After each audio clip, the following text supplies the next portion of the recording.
As músicas do momento de louvor não podiam ser mais apropriadas. Parece que foram predestinadas ao tema. E obrigado ao grupo e a cada um de vocês. E gostaríamos de saudar, desejar um feliz sábado a cada um que está presente aqui, também aqueles que nos acompanham pela internet.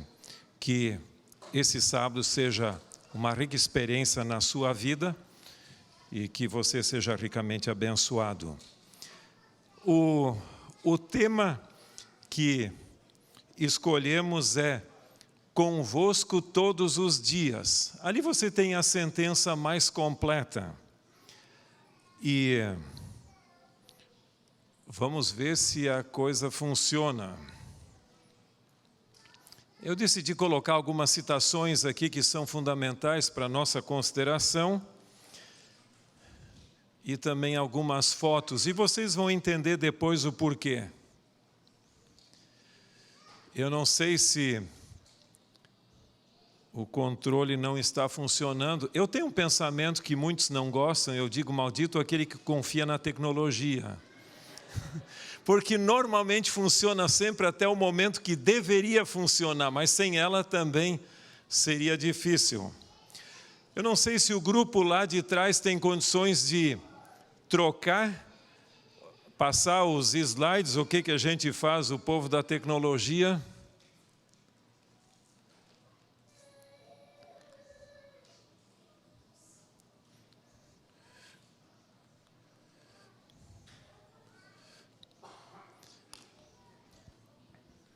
Pelo menos quando a gente estava testando, funcionou.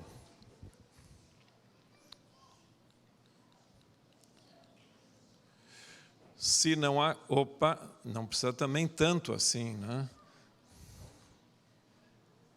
Ok. Como eu mencionei, convosco todos os dias. E eu gostaria de começar nossas reflexões nessa oportunidade com duas perguntas. Você alguma vez já duvidou da existência de Deus?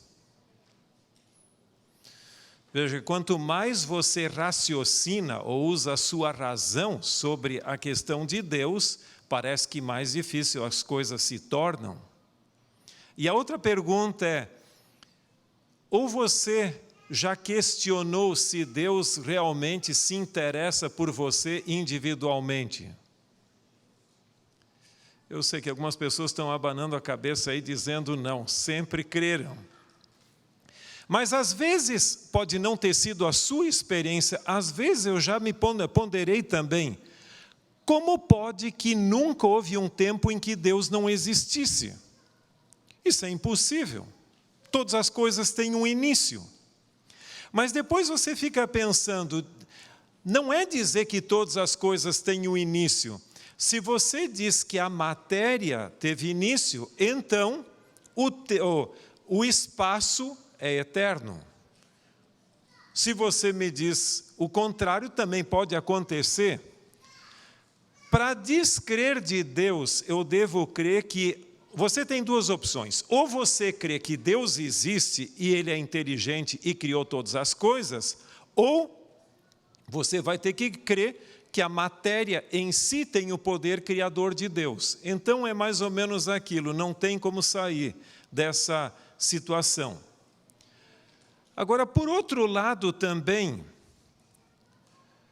você tem que crer que motivos, se tudo veio do nada, é que efeitos são mais poderosos do que as suas causas. Porque, e um dos princípios da física é que sempre a causa tem que ser mais poderosa que o efeito. Por exemplo, para eu poder levantar esse púlpito aqui, a minha força tem que ser maior do que a força da inércia desse objeto. Mas vamos deixar de lado esse lado mais filosófico que daria para se gastar o dia todo e a gente não vai chegar a um denominador comum. Você já alguma vez descreu de que Deus se interessa por você? Você já passou por uma crise existencial e nessa crise você diz, puxa, parece que Deus me abandonou. Ele não se importa comigo.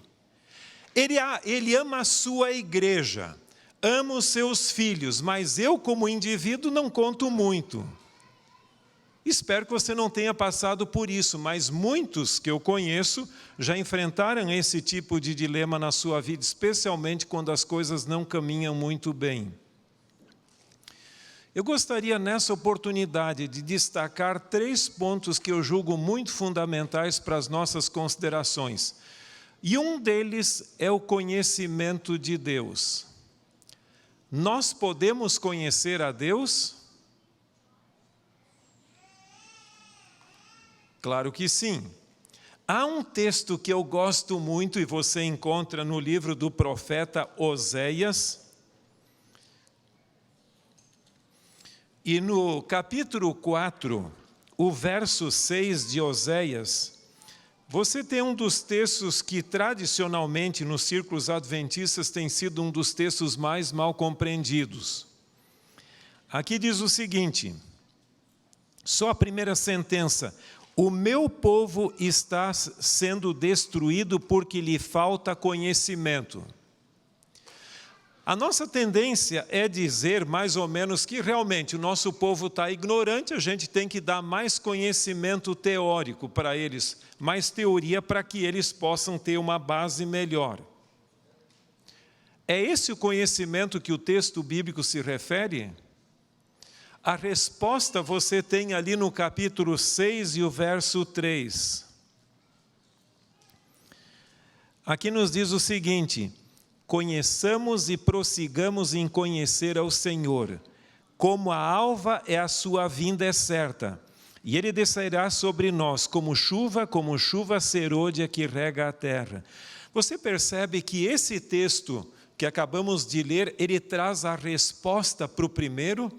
O que é realmente que nós precisamos? Nós estamos sendo, o povo de Deus estava sendo destruído porque lhe faltava o quê? O conhecimento experiencial de Deus. Veja, eu prefiro o termo experiencial do que experimental, porque experimental pode vir de experimento. Você faz um experimento ali, uma tentativa, e depois você abandona. Mas o que o texto está dizendo ali é algo contínuo, que não é algo ocasional, mas que continua o tempo todo. E o apelo dele, do profeta, é: conheçamos e prossigamos em conhecer o Senhor. Então não é uma experiência pontilhar num momento, mas é um processo que deve durar toda a nossa vida. Se você der uma olhada nos escritos de Lutero, ele fazia uma distinção muito interessante. E acho que é bom a gente refletir um pouquinho sobre isso. O que ele, usando expressões em latim, ele falava do Deus absconditus e do Deus revelatus. Ou seja, o Deus oculto e o Deus revelado. A gente consegue compreender tudo que Deus é? Não. Ora, se Ele é o Criador e mantenedor de todo o universo, como nós podemos ter acesso a Ele? Se você pudesse compreender plenamente a grandiosidade, a majestade, a natureza de Deus, você se tornaria um Deus. Porque tem um pensamento que diz que para conhecer um gênio, só outro gênio.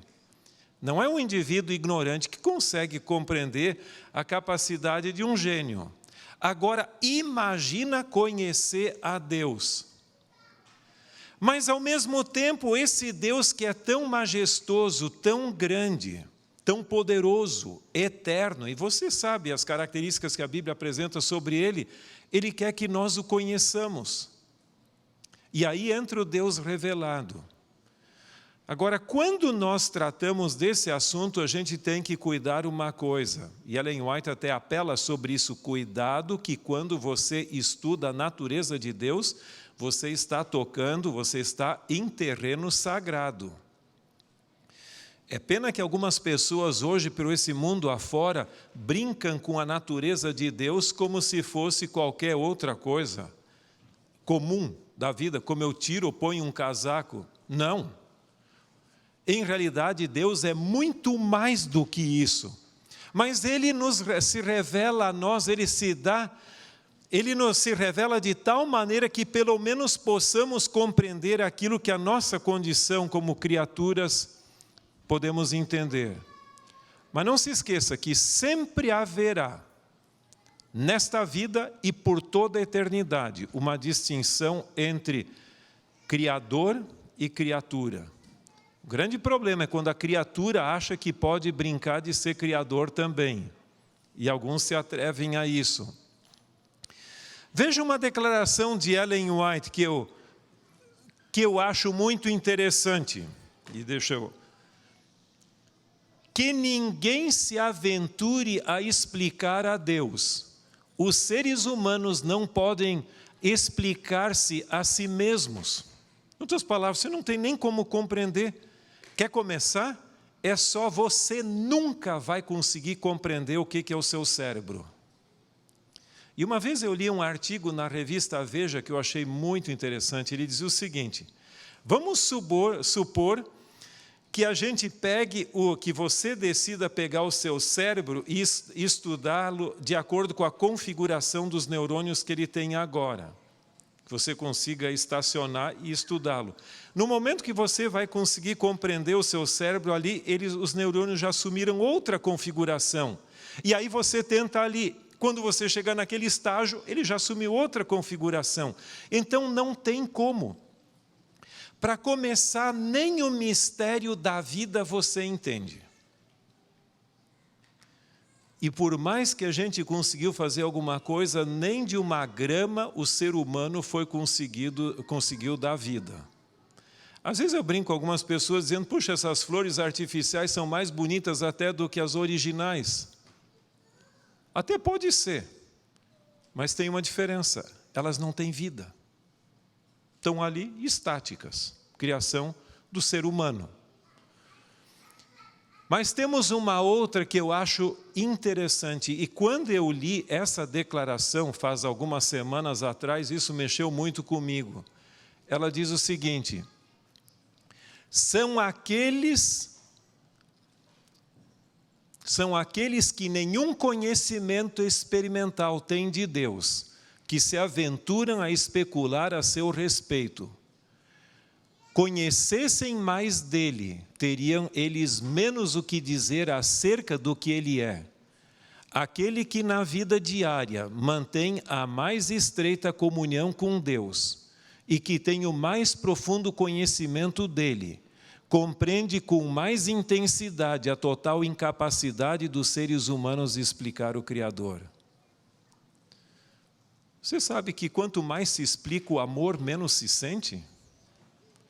Às vezes o melhor é deixar você sentir o amor do que ficar explicando tudo ali. Uma vez um amigo, ele teve um contato com um indivíduo que era da yoga. E aí ele perguntou para esse indivíduo, escuta, o que você sente quando você atinge o yogi? Ou seja, a maiora, o estágio superior. Ele disse, vocês cristãos têm mania de querer explicar tudo. Entra na yoga, experimente e você vai saber. Agora, é óbvio que conhecer a Deus significa amá-lo, porque quanto mais a gente conhece a Deus dentro da revelação, mais a gente ama a Ele. E isso que é a beleza do conhecimento de Deus. Agora, e a questão do relacionamento com Ele? Vocês conhecem esse texto de memória? O que disse Jesus no início da sua oração sumo sacerdotal?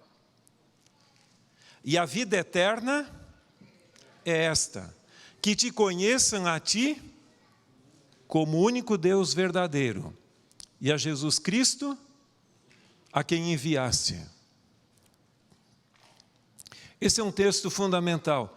Nas Confissões de Agostinho, já no primeiro parágrafo desse livro, que pelo menos uma tradução ao português tem 170 e poucas páginas, no primeiro parágrafo dessas confissões que são extraordinárias, ele diz, porque nos fizeste para ti, Senhor, e nosso coração está inquieto enquanto não encontrar em ti descanso. Você já viu uma bússola que está oscilando ali por causa de algum campo magnético que interfere ali? e finalmente você tira dali e ali encontra o seu norte. É mais ou menos isso que acontece com os seres humanos sem Deus. Você fica perdido na vida, não sabe bem em que direção ir, até que finalmente você encontra o seu norte, ou o lugar onde você encontra esse descanso. Tem uma declaração no livro Mensagens aos Jovens muito significativa. A entrega de todas as faculdades a Deus simplifica grandemente o problema da vida. Alguns, lamentavelmente, acham que isso complica a vida. Não. Você consegue superar coisas que você não conseguia antes, vencer tentações que não conseguia, quem sabe problemas de personalidade que você tinha, ou alguma coisa assim, e você vai superando. Afinal de contas, como diz o Desejar a Todas as Nações, Deus concedeu o seu Espírito, ou a poderosa atuação da terceira pessoa da divindade para superar todas as tendências hereditárias e cultivadas ao mal.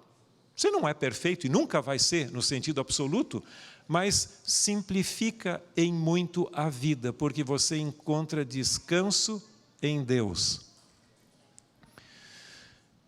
Eu não gostaria de cansar vocês com muitas citações, mas só algumas aí para a gente ponderar antes de continuarmos nossas considerações. No livro Caminho a Cristo, aqui tem algumas das minhas declarações preferidas. Eu tenho uma que eu não coloquei, que eu gosto muito mesmo, que é talvez a que eu mais goste, mas esta aqui é uma que chega muito perto. Quando eu li pela primeira vez no Caminho a Cristo, eu me emocionei. E ali dizia o seguinte, as relações entre Deus e cada pessoa são tão particulares e íntimas como se não existisse nenhuma outra por quem Ele houvesse dado o seu bem-amado Filho. Eu não sei se você já se sentiu alguma vez ninguém na vida. Às vezes você tem amigos que você tinha no passado e que depois se viram famosos e não dão mais nem bola para você. E às vezes no meio do grupo você não passa simplesmente um. Eu cheguei a ler, uma vez dei uma olhada num artigo em alemão, no tempo de estudante, que dizia o seguinte: na igreja eu gostaria de não ser simplesmente um número a mais. Isso que acontece. E tem pessoas que carregam ao longo da existência um tremendo fardo de complexos de inferioridade porque acham que não valem nada, que não são nada. Tenha em mente uma coisa para começar: no universo não existe alguém igual a você. Só o que você tem dentro do seu corpo e na sua mente já é um mistério, é de um valor inconfundível. Quantas coisas de nós em nosso corpo podem complicar? Só para consertar, às vezes você paga um dinheirão muito grande. Vá para o hospital uma vez e seja internado e vê o negócio ali. Então tem algum valor, com certeza, sem contar o valor que Deus nos concede. E na segunda declaração, Ellen White diz que se só você aceitasse o sacrifício de Cristo na cruz do Calvário e ninguém mais, ele viria para morrer só por você. Ora, se isso não mexe no seu coração e não atribui valor a você, eu acho que não há mais esperança então. Porque em realidade nós temos um valor inestimável.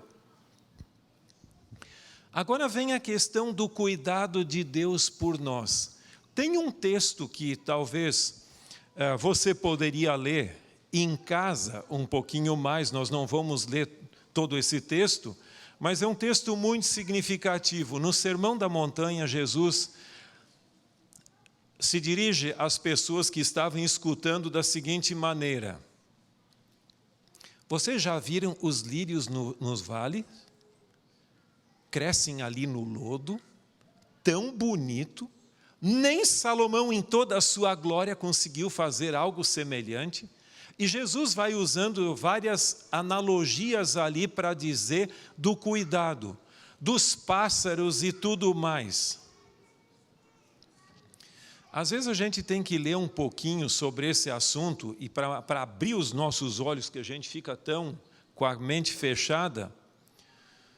Mas tem outras citações, até que Ellen White diz o seguinte, que por que Deus colocou a natureza como verde? Porque descansa. Ela diz que as flores foram criadas e os pássaros para trazer alegria à nossa vida. Então não é simplesmente sem motivo, mas ela diz que foi para trazer alegria e felicidade para o ser humano. Ela diz, por exemplo, maculada que seja a natureza, com a presença do pecado, porque flores que você coloca no seu vaso murcham. As folhas caem das árvores, e dá a impressão que em alguns lugares o outono já quer começar, né? Ainda está um pouco longe, mas alguma folha cai aqui e outra ali. Ela diz, mas novos brotos surgem. E todos esses novos brotos, inclusive o sistema de cicatrização do ser humano, isso é uma das coisas que mais me impressiona. Você corta ali e a coisa não fica assim. Todo um mecanismo é colocado ali para ajeitar o osso ou um corte, alguma coisa que você teve para lhe cuidar. Ela diz que isso não é mero acaso. Ela diz, antes de que se precise o processo de cicatrização, todo um sistema imunológico já está em prontidão. Bastou você se danificar de alguma coisa, ele já entra em cena imediatamente para tentar reparar o problema, a lesão. Esse é o mistério da vida. E nós teríamos que ser gratos a Deus por isso. Mas quando o pastor Davi me pediu para que eu falasse hoje, alguém me abordou, eu só vou falar as iniciais, Patrícia Veloso, né? Mas e outras pessoas já tinham me pedido antes, por que você não fala do seu testemunho, do que vocês passaram lá em Beira? E eu digo o seguinte, essa é a terceira parte, lembra do que eu falei aí, o cuidado de Deus por nós. Nós temos que experimentar isso na vida, e talvez você tenha, se você estivesse com o microfone na mão, você podia contar uma experiência, quem sabe até mais impressionante do que a que eu vivi. E muitas vezes a gente nem é ciente bem disso, mas Deus cuida de nós, eu não tenho como negar essa realidade depois disso. Nós havíamos feito uma programação, uma conferência bíblica em Huambo, na Angola. E esse lugar aqui, Huambo, não é tão distante daquele lugar onde cai Maná. Não sei se alguém de vocês lembra que uma vez, depois de passar por lá, eu até mostrei algumas fotos aqui na igreja. Mas ali fica o nosso seminário, e aqui você tem as pessoas que estavam conosco nessa reunião. Muito animada, nem todos estavam presentes, eram em um grupo de 5, o doutor Reinaldo Siqueira não estava, mas vocês vão ver ali o pastor Sidionil Biasi, do seu lado está o Wagner Kuhn, cunhado da Jaque, irmão do Ronald, e também o Wilson Paroski, que já esteve aqui. E foi uma programação maravilhosa, não podia ter sido melhor na minha perspectiva. E então, saindo de lá, nós fomos para a Beira, em Moçambique. O voo de 2 deles foi cancelado, tiveram que pegar outro, então chegaram depois. Mas já na viagem as coisas começaram a complicar. Um voo, 5 horas de atraso. Outro, 3 horas. Um outro, 1 hora. Mas a gente, graças a Deus, chegou bem e tal. Mas quando estávamos em Joanesburgo, a Marli mandou uma mensagem, a gente conversou e ela me disse, Você sabe que tem uma perspectiva de um ciclone em Beira? E eu pensei que aquilo seria algo muito simples. E às vezes a gente não toma tão a sério a advertência quanto seria. Mas nós já estávamos na fila de embarque mesmo. Então, eu disse, não tem nada, vamos para lá e acabou a história. E realmente fomos. E demos numa quarta-feira à tarde, dia 13 de março desse ano, a gente começou a programação. Aqui está o doutor Reinaldo Siqueira, que não apareceu na outra foto, e também Wilson Paroski e o reitor da universidade, ele foi meu aluno, e por incrível que pareça, no bacharelado, no mestrado e no doutorado, e orientei as 2 teses de doutorado dele. Foi uma abertura para ele extremamente emocionante, porque nós 3 fomos professores dele, tanto o Paroski quanto eu, como o Reinaldo Siqueira. Ele não cogitava de maneira alguma suspender a programação. Para ele era o sonho da vida dele. E então começamos naquela tarde, foi bem animado e tal, e depois, na manhã seguinte, voltamos outra vez, tivemos o devocional ali, mas aí eu falei para ele, veja, se o governo pediu que todas as classes das escolas fossem suspensas, nós não podemos ter uma reunião aqui na universidade, porque se alguma coisa acontece, você será responsabilizado por isso, por ser o reitor. Ok. E aí nós voltamos cedo, porque a ideia é que às 2 da tarde começaria o ciclone, das 2 às 6, essa era a previsão. Então a gente foi ali, chegamos acho que lá por 11, alguma coisa, e cada bloco do hotel onde a gente ficou é como um motel, que você não tem corredor central. Tem a porta de um lado e o vidro do outro. E aqui eu estou dando uma olhada da sacada do meu apartamento ali, e você vai ver que aqui já é o oceano. Dá para ver as ondas e tudo, e só tinha nós estávamos no meu caso, no 3º andar, o Paroski também 3º andar do lado, e os outros 3 no 2º andar de um outro edifício aqui. Mas para vocês terem uma ideia da distância até a praia, e aqui as ondas batiam. Aqui já começou o vento a soprar, mas ele vinha deste lado aqui.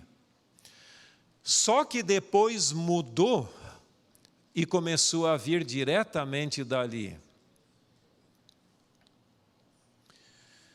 E o pastor Ronald Kuhn mandou para nós algumas instruções, mas o vento batia com tanta força contra isso, você vê que é uma porta dupla de vidro.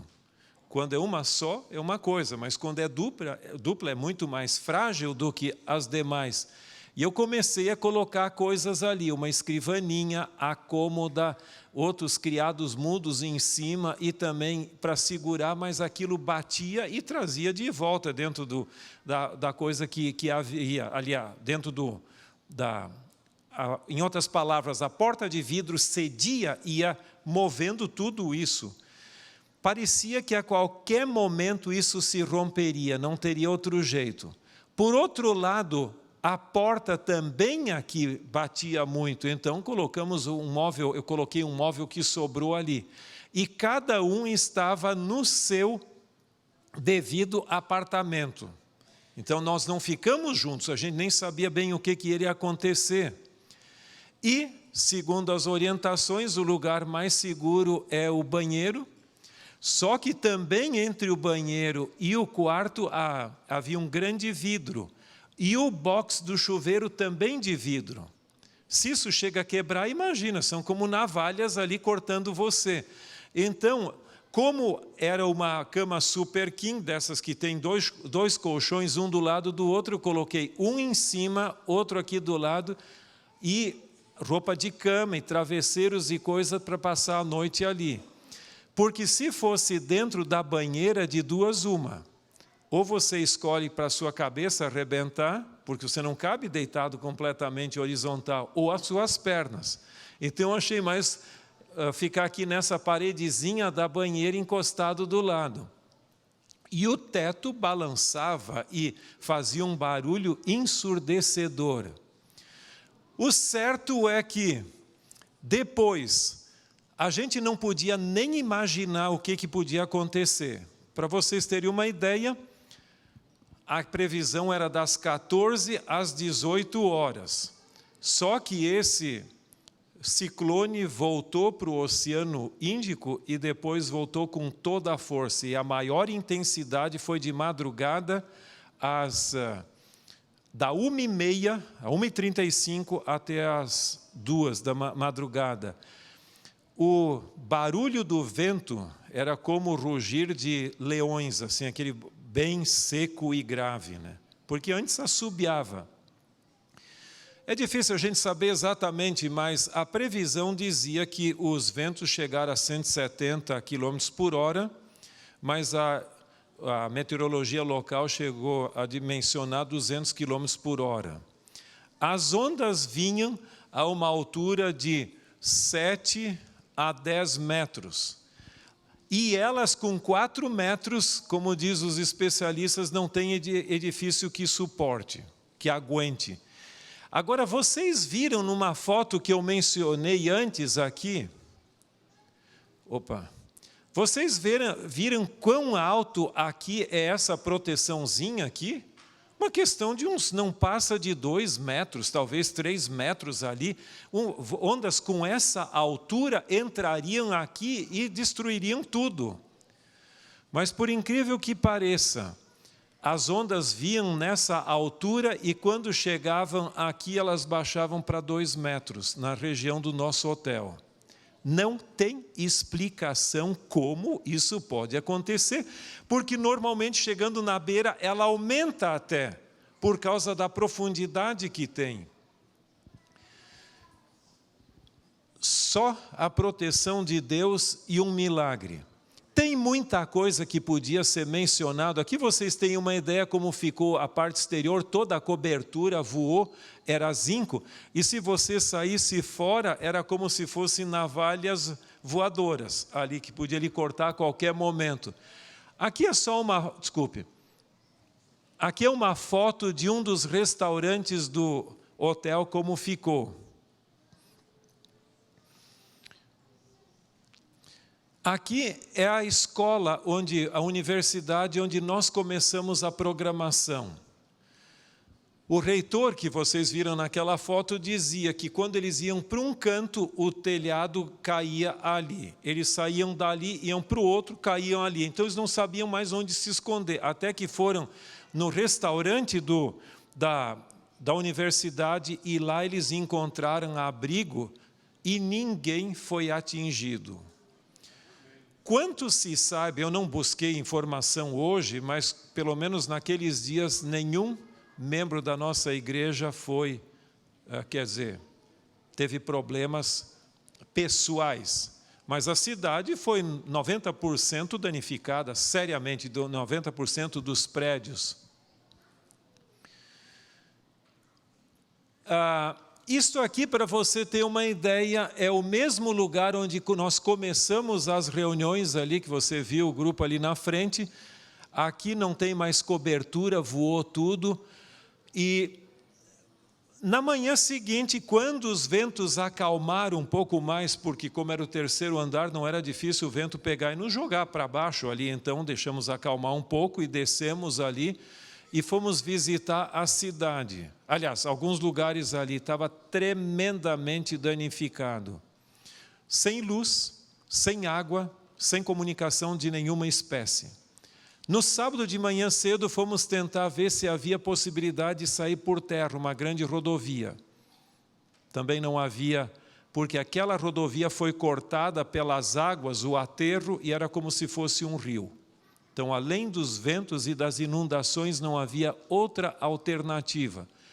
Voltamos e o pastor Heraldo, doutor Heraldo Vander Lopes, pediu que a gente não fosse embora sem falar com eles e dar uma palavra de apoio. E nós fomos lá naquele lugar e fizemos um culto de gratidão, mais ou menos como a Sônia falou, porque nós fomos protegidos em meio àquilo. Aquela situação tão difícil. Mas esse é um símbolo que eu decidi colocar aqui de maneira bem simples, que é o seguinte: você acha que cartão de crédito resolve tudo e que a eletricidade sempre funciona. Nós estávamos ilhados sem saber como sair de lá. E tirar dinheiro do caixa eletrônico sem energia, sai nada. Nada. Providencialmente, eu levei mais dinheiro do que eu normalmente levo em viagens. Não sei por quê. Até comparando para quem viaja, é muito dinheiro que eu levei.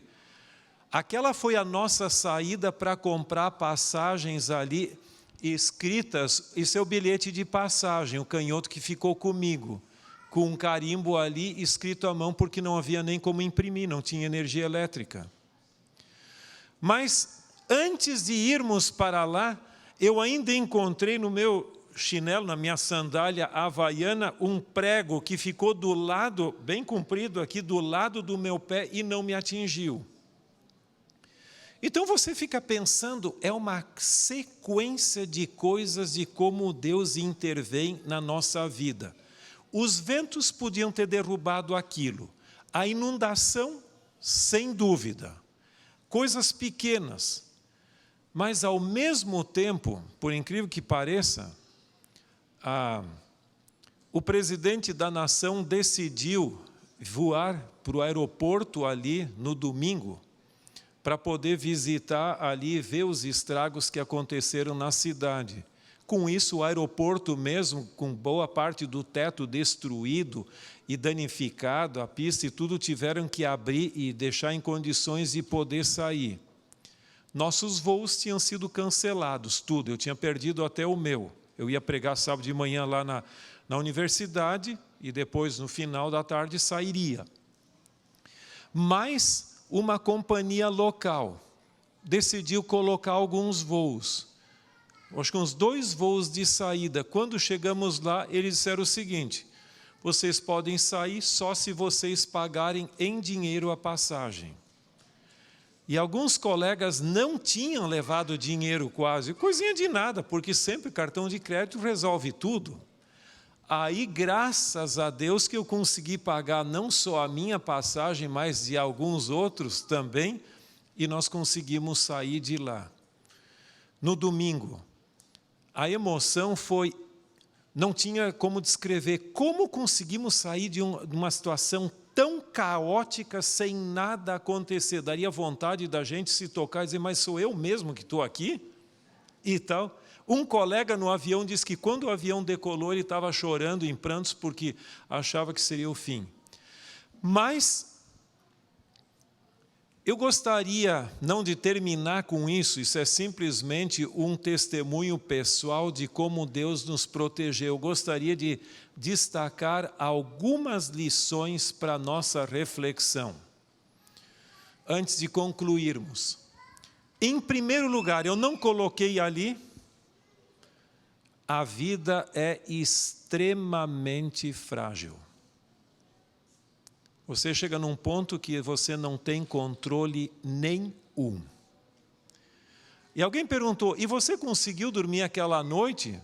Eu disse, eu passei a tarde segurando a porta de vidro lá, sem sair, com o computador, entrando em conexão ali, porque eu, graças a Deus, ainda tinha conexão com o celular, um sistema antigo que permite você ter conexão global, até que esse também falhou.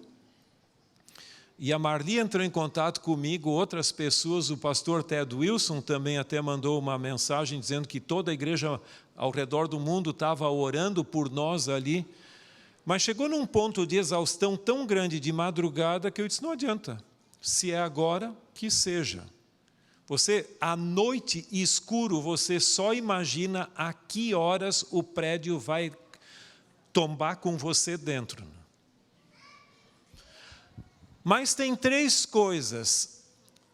Depois de passar por isto, não há como duvidar de Deus e de seu cuidado por nós.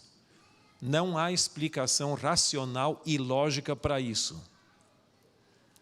Em segundo lugar, é uma bênção não sabermos o futuro. Se eu soubesse o futuro, eu cancelaria o voo no segundo, nem no minuto. Mas Deus talvez teve um propósito. Até alguns lá comentavam, sim, para que eles não estivessem sós nessa calamidade, mas vocês estivessem ali também, juntos, passando por elas. Agora, nós podemos falar bonito. E aqueles que ficaram lá? Esse é todo um outro capítulo que você deve ter acompanhado pelas notícias ali. Quantas pessoas morreram. Aqueles que não foram levados pela enchente para o oceano e depois devolvidos, ali muitos deles foram comidos por crocodilos que vieram pelas enchentes dos rios, outros caíram de cima das árvores, de casas e tudo. Então, não é ficar com autocomiseração, ou seja, com dó de nós. O maior problema é aqueles que lá permaneceram. Mas Deus é suficientemente sábio. Se a gente conhecesse o aspecto negativo do futuro, nós não viveríamos o presente. Então, eu acho que nós temos que ser gratos a Deus que Ele nos deixa viver uma vida normal e quando as coisas acontecerem, deixam que elas aconteçam. E o terceiro lugar, o cuidado de Deus nem sempre vem como gostaríamos, mas Ele sabe o que é melhor para nós e para outros também.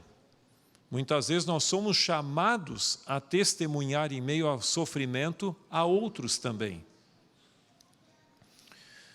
Eu gostaria de concluir nossas reflexões com esse texto, e que deu origem ao título.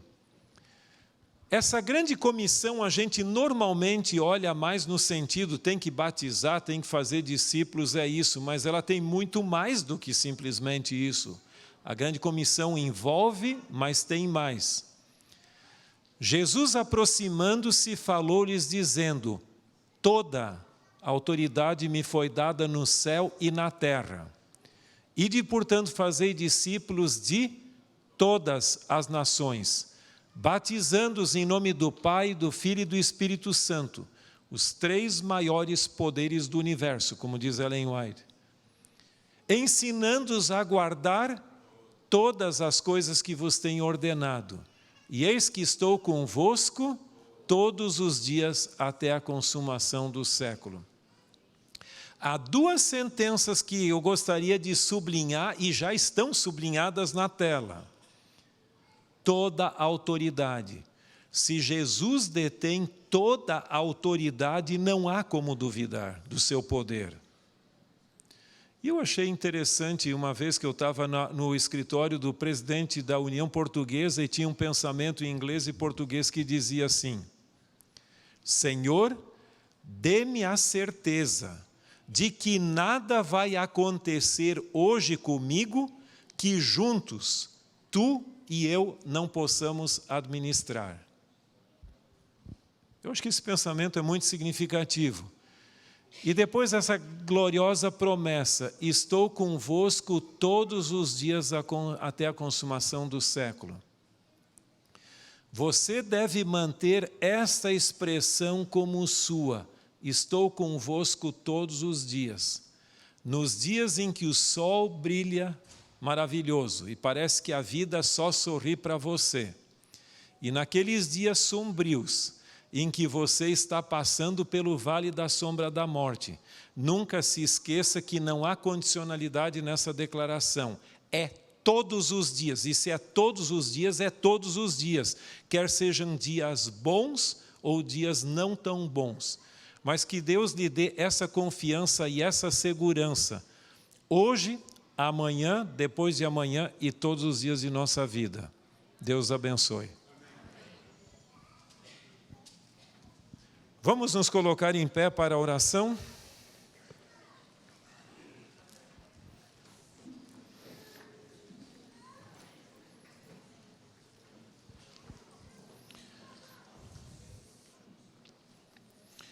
Eterno Pai que estás nos céus, nós agradecemos por mais esse dia de vida que nos concedes e somos gratos a Ti, porque se aqui estamos é porque Tu preservaste a nossa existência. E mais do que isso, tem nos dado tantos motivos de alegria, de gratidão e, acima de tudo, essa certeza, quer os dias sejam favoráveis ou os dias sejam sombrios, Tu estás conosco, ao nosso lado, a cada instante. Se alguém aqui tem duvidado do Teu poder ou duvidado do Teu cuidado, que Tu possas dar essa certeza e que ela nos acompanhe hoje e sempre, para os restantes dias de nossa vida. É a nossa oração e nosso pedido em nome de Cristo Jesus. Amém.